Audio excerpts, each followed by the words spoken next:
Hello, Excellence family. I know we've had a lot of new people join, so I'm Danny Barnes, Director of Agent Relations, and I'm here with Madeline King, Client Relationship Manager with Excellence Mortgage.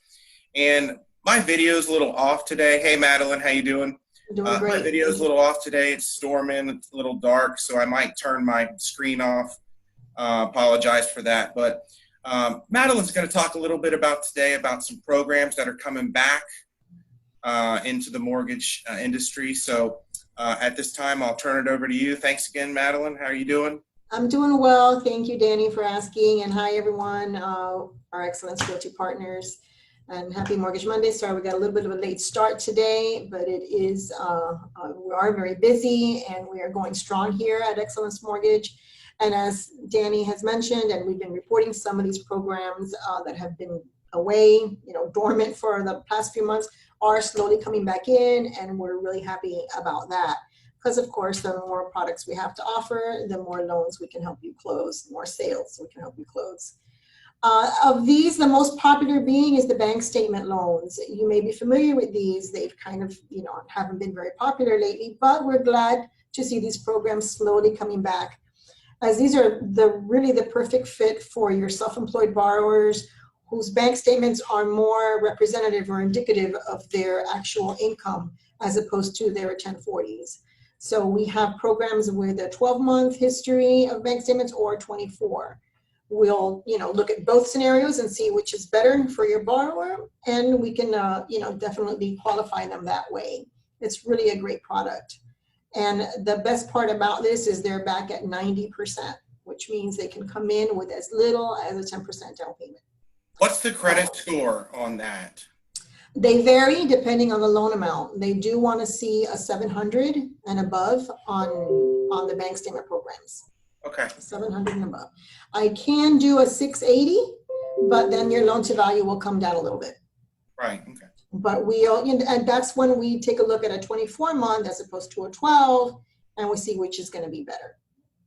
Okay, so we're really excited about that because they do help a lot of people, like I said, with those self-employed borrowers who their bank statements are the real asset providers that we can use as income. So that's great. Okay. And another one of the programs that's great for investors that are out there looking for properties right now is the debt service credit ratio program. And I know that's a mouthful, but what that means is that as long as your lease can cover your principal, interest, taxes, and insurance payment, your complete housing payment, and have still a 10% reserve, you will qualify. There's no income that needs to be verified. Just your asset, and the debt service credit ratio works great for investors. For those who already have a property but are looking for an investment, we can do that with as little as a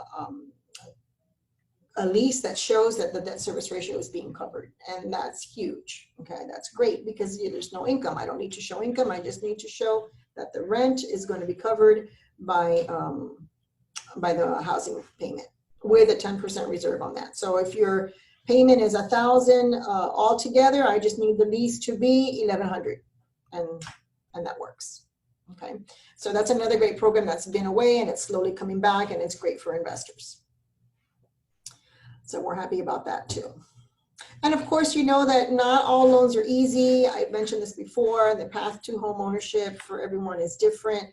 But our approach here is always to find the right loan scenario for your borrower, to see where we can, fit them in. There's always a program that we can try and work out, in most cases. So we don't give up easily. We really try and find the right scenario and the right program for every borrower to help our agents close more sales. So, right. And that's what we do here at Xcellence Mortgage. Together moving forward. Absolutely. I heard appraisals are backed up. Is that true?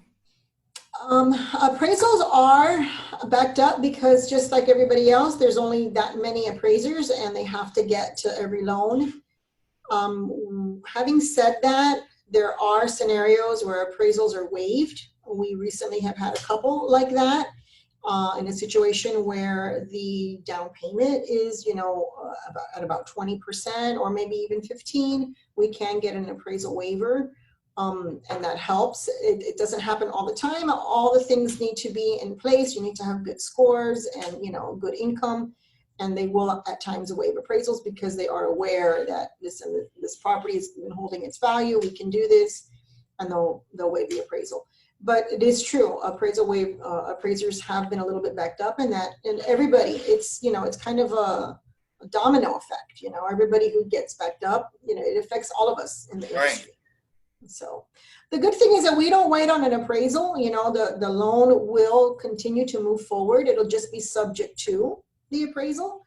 But it does, you know, we do have to wait till that comes in. But while the loan is waiting on that, it can be in line to be underwritten for all other conditions. As realtors, I mean, are we still looking at, you know, 45 days to close on, what do you suggest? We do suggest 45 days. We don't want you to lose a deal because of that. So if you need to make it 30, then, you know, we will do our best to accommodate that, but it's always not up to us. So we stress that if you can get 45 days, if it's not going to hurt your contract, please do so. Please always attempt to get the 45 days, because, you know, everybody's going to be a little bit more, you know, relaxed with the process. And we knowing that we have, again, appraisers who are backed up, lenders who are backed up. We always strive to get the loan closed as soon as possible. You know, we don't put anything on the back burner. We try to get it pushed as, you know, as quickly as possible, but some things are out of our control and we simply have to wait for that. So that's when we recommend, if you can, get your 45 days. If it's not going to affect your transaction, if the deal will still happen at 45 days, we appreciate if you would do that. However, you know, if they need a 30-day for whatever reason, please, you know, let them know this, you know, we are cutting it close, but, you know, we'll absolutely, we're not going to turn away the transaction or the sale because of that. Yeah, and the other day I got a USDA question. So especially on USDA, right? USDA is a whole nother animal to be exact, I'm sorry to go off topic. No, USDA, we love USDA. We do quite a few. They're a great product and they help a lot of people. So we're happy to do USDA. With USDA, once the lender has approved everything, and like it functions the same exact way as any other transaction. And once everything has cleared and we've taken maybe 35 days to get to that process, it then goes to USDA. So it won't go to USDA until the lender has cleared every single condition that's put in. That doesn't mean there's more conditions than on any other transaction. I mean, there are things that have to be presented on a USDA loan, but they get presented, you know, at time of origination and at time of, you know, submitting to the lender. But once everything is cleared, then it goes to USDA, and USDA is also backed up. So they may take 2 weeks to look at it, okay? And once they look at it, then they get the clear, and then we're ready to close. Right. 99% of the times you don't have any other conditions because the lender has been really taking care of every condition before it goes to USDA. If USDA comes back with a condition, it's usually something minor that we would, you know, that just needs to be addressed, whether it's a copy of something or a letter of explanation or just a form that you know, was overlooked and needs to be submitted. And then, you know, that's quick. We don't usually have to resubmit to USDA, you know, more than once.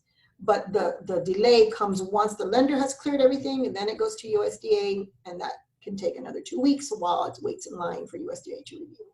But please do not turn away USDA loans. They're fabulous. We love them, and you know, they help a lot of people. So absolutely, we're happy to do them. But they do. Our buyers love them too. Yeah, we consider definitely a 45-day USDA contract for sure. Okay. Sorry to go off subject. I mean, oh no, absolutely not. Any questions? These are good things for the realtors out there. But all right, well, thanks for the information on the new loans coming back, and anything else you might want to add? Just that we're here. We're only a phone call away, or a work chat, or an email, or a Zoom meeting away. So please, you know, reach out. We're here to help. All right, good. Good seeing you. Thanks for everything. And once again, everybody, sorry about my technical difficulties on the video, and I'll work on a little better lighting for next time, but we've got some storms coming through Central Florida. So thanks again for everybody tuning into Mortgage Monday, and once again, as always, together moving forward. Thanks, Madeline. You're welcome. Bye, Danny. Bye, Bye-bye. everyone. Thank you. Bye. Take care.